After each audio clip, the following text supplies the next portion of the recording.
Vous vous demandez peut-être qu'est-ce qu'un apôtre? Le mot apôtre signifie envoyé. Au début de son ministère, Jésus-Christ a choisi et ordonné 12 de ses disciples fidèles pour être des apôtres, ses témoins spéciaux.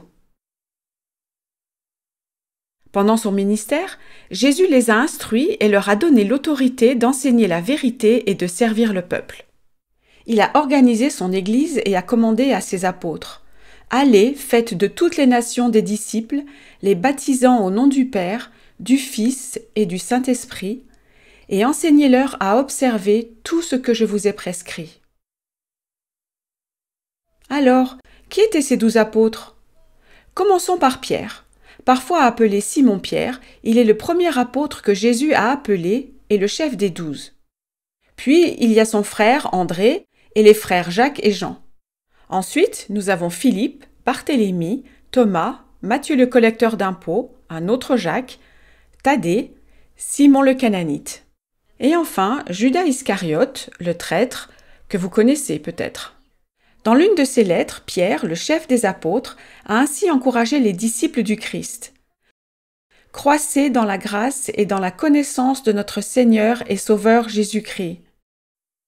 À lui soit la gloire, maintenant et pour l'éternité. » Au cours de ses voyages, Jean le bien-aimé enseignait: « Si Dieu nous a ainsi aimés, nous devons aussi nous aimer les uns les autres. » Chaque apôtre du Seigneur a voyagé et enseigné au peuple du monde antique le ministère, la mission et la résurrection du Sauveur. Pour remplacer Judas Iscariote, peu de temps après sa trahison et sa mort, les apôtres se sont unis en prière et Matthias a été choisi par Dieu pour se joindre à eux. Cet exemple nous apprend que Dieu souhaite maintenir, par révélation, un groupe ou un collège de 12 hommes pour détenir la prêtrise ou l'autorité de son Église. Au cours de leur voyage, les apôtres ont propagé l'Évangile, mais ils ont également été persécutés et tués. Il a finalement été impossible de pourvoir aux postes vacants dans le collège.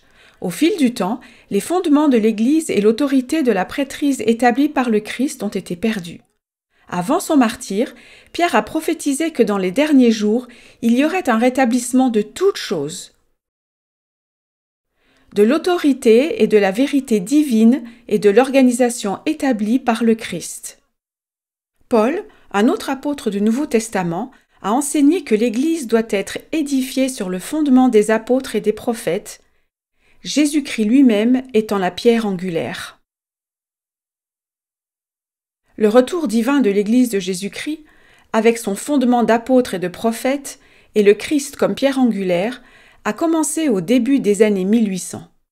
En 1829, Jean-Baptiste, ainsi que Pierre, Jacques et Jean, aujourd'hui ressuscités, ont été envoyés par Dieu pour imposer les mains à Joseph Smith et d'autres personnes pour leur conférer cette même autorité de la prêtrise qu'ils détenaient lorsqu'ils étaient ici-bas. Tout comme l'Église originelle du Christ, l'Église de Jésus-Christ des Saints des Derniers Jours a été organisée avec 12 apôtres qui ont la même autorité et le même mandat de Jésus-Christ pour faire de toutes les nations des disciples et continuer à apporter son évangile au monde entier. En 1840, Wilford Woodruff, l'un des premiers apôtres modernes, a témoigné en Angleterre de la seconde venue du Christ et a exhorté le peuple à se repentir et être baptisé pour la rémission de ses péchés.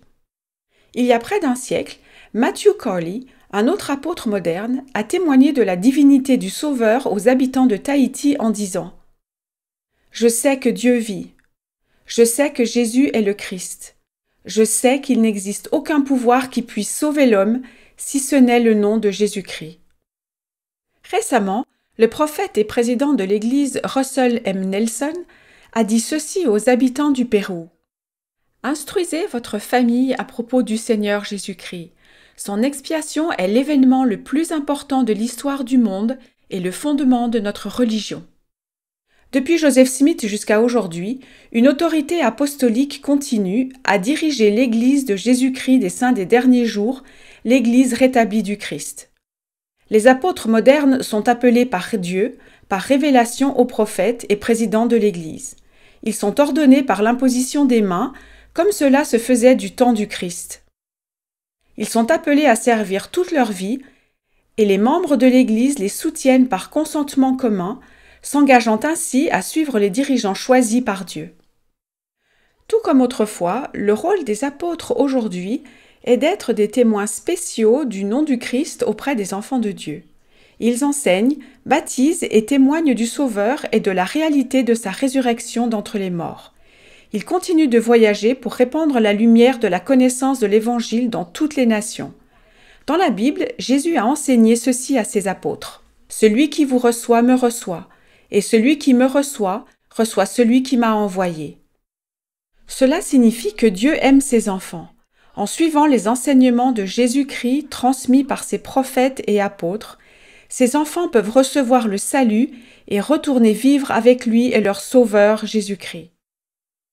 Alors, qu'est-ce qu'un apôtre? Aujourd'hui, comme autrefois, un apôtre est un témoin spécial du Christ vivant et ressuscité pour le monde entier. Maintenant vous savez.